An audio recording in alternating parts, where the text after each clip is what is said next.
एक जिंदा सांप राजा की लड़की के पेट में रहता था। सांप ने राजा की लड़की को अपने वश में किया हुआ था। जब रात होती तो वो कुछ देर के लिए राजकुमारी के मुख से बाहर निकलकर जंगल की तरफ चला जाता और सुबह होने से पहले ही वो फिर से उसके अंदर चला जाता। राजकुमारी इस बात से बिल्कुल अनजान थी कि उसके अंदर एक सांप ने डेरा डाला हुआ है। अनजाने में वो पूरी तरह से उस नाग के वश में थी। राजमहल में किसी को भी इस बात की भनक तक नहीं थी कि राजकुमारी के अंदर एक 7 फुट का सांप रहता है। सभी यही समझते कि पता नहीं राजकुमारी को क्या बीमारी लग गई जिसके कारण वो हमेशा अचेत रहती है। बड़े से बड़े वैद्य और हकीम भी इस बात का पता नहीं लगा पाए। लखन जब राजमहल के अंदर गया तो उसने देखा कि वहाँ पर बहुत सारे वैद्य और हकीम राजकुमारी को ठीक करने के लिए लगे हुए हैं। एक कोने में खड़े होकर चुपचाप लखन ये सारा माजरा देखने लगा। जब शाम का समय हुआ तो सभी हकीम और वैद्य धीरे धीरे करके वहाँ से चले गए। तब लखन राजा के मंत्री के पास गया और बोला, मंत्री महोदय, सभी अपना प्रयास कर चुके हैं, अब एक मौका मुझे भी दिया जाए।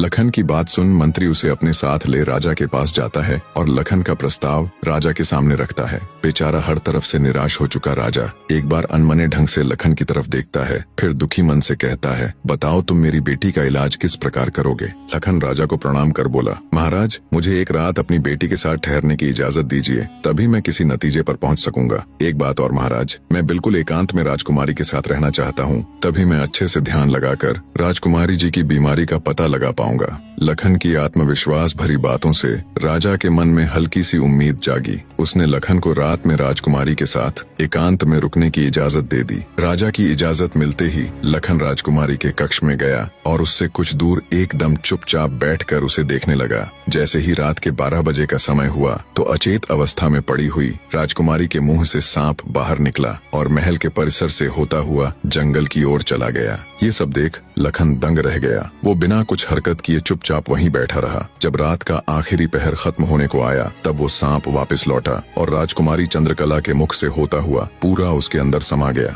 दम साधे लखन ये सारा माजरा देखता रहा। सारा माजरा देख उसे समझते देर न लगी कि राजकुमारी की सारी बीमारी की जड़ ये सांप ही है। सुबह हुई तो राजा चंद्रसेन डर और बेसब्री के मिश्रित भावों के साथ लंबे लंबे कदम रखता हुआ अपने मंत्री के साथ राजकुमारी के कमरे में आया और बेसब्री से उसने लखन से पूछा, बताओ लड़के, तुम किस नतीजे पर पहुँचे? क्या मेरी बेटी ठीक हो जाएगी? लखन बोला, महाराज, मुझे राजकुमारी की बीमारी का पता चल गया है और ईश्वर ने चाहा तो वो जरूर ठीक हो जाएगी। आप मुझे एक रात का समय और दीजिए और मेरे लिए एक तलवार, एक मिट्टी से भरी हुई बड़ी सी बाल्टी का इंतजाम कर दीजिए। लखन की बात सुन राजा को बहुत सुकून मिला। उसने मंत्री को लखन के द्वारा मांगा गया सारा सामान उसे देने का निर्देश दिया। अब सभी को इंतजार था तो बस रात का।